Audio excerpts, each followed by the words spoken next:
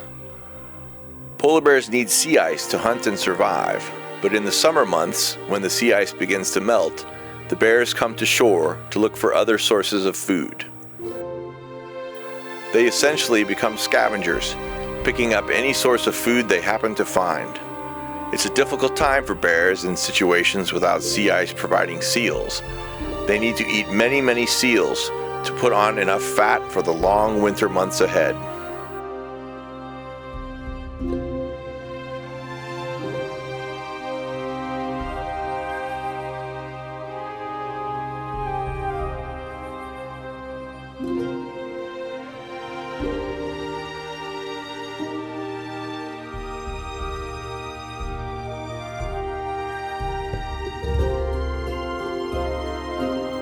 In this case, we saw them feeding on several different beluga carcasses.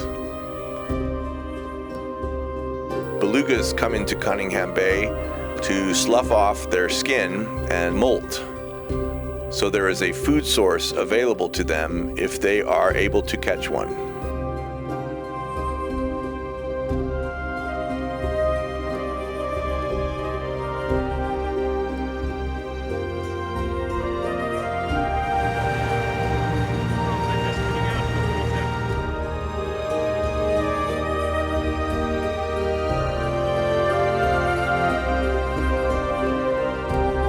Toward the end of our time in the Zodiacs, we were fortunate enough to see a mother and two cubs swimming in the bay, diving down, getting some vertebrae from dead beluga from before, playing with them, chewing on them, and generally looking quite cute.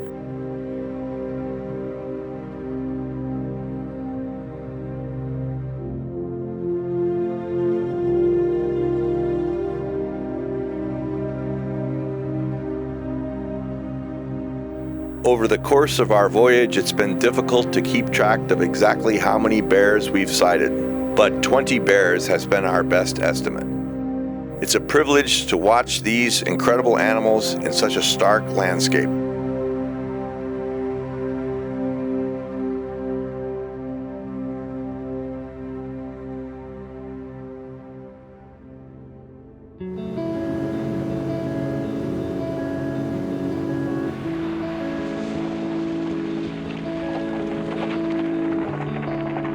I'm Mia Otokiak. I'm born and raised in Cambridge Bay, Nunavut. Cambridge Bay is a very small community. We are 200 miles north of the Arctic Circle on an island off the mainland of Canada.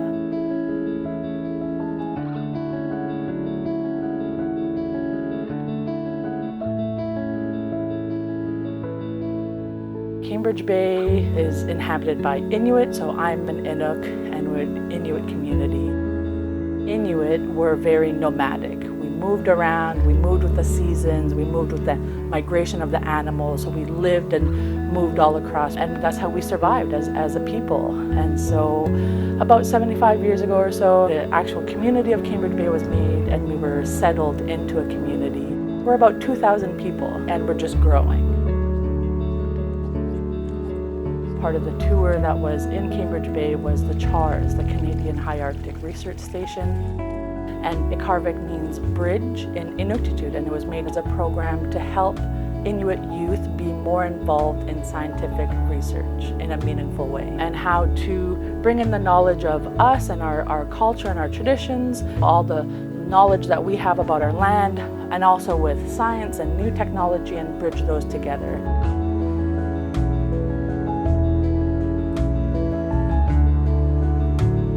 Ikarvik was created in Nunavut for Nunavut youth, but now it's been over 10 years and we've expanded all across Canada.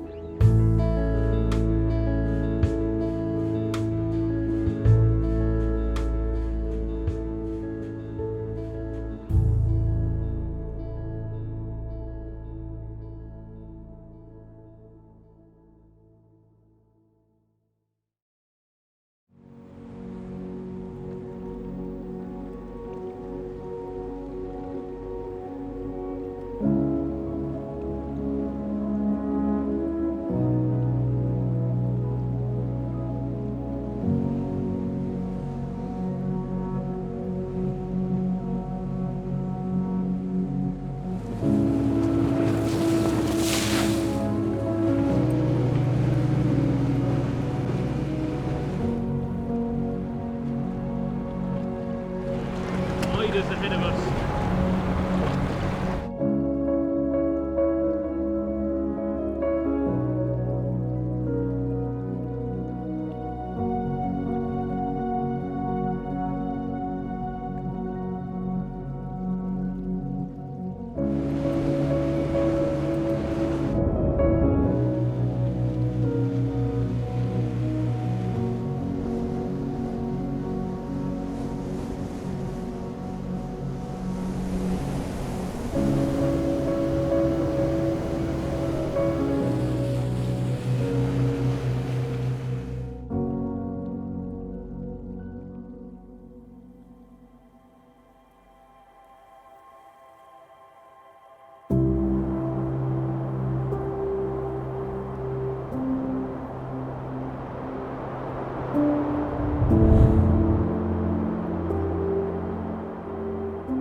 Good afternoon. Today we're here on Little Edinburgh Island, just off the south coast of Victoria Island, and somewhat surprisingly we're finding ourselves in this lush little high Arctic oasis with old growth forest, or the Arctic equivalent of old growth forest. These are small species of Arctic willow trees, and they look small, they are small, but each of them, if we were to cut the stems, cut the equivalent of their trunks and look at the tree rings, we would find that each of these little plants, probably hundreds of years old, very, very slow growing in this harsh environment. Most of the high Arctic, we're in the polar tundra sort of area. It's very, very harsh for plants, and we have in our other landings on the Northwest Passage not really found that much plant growth. So this is just beautiful.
The Northwest Passage, a dream for many a little over 100 years ago, has now become reality for us.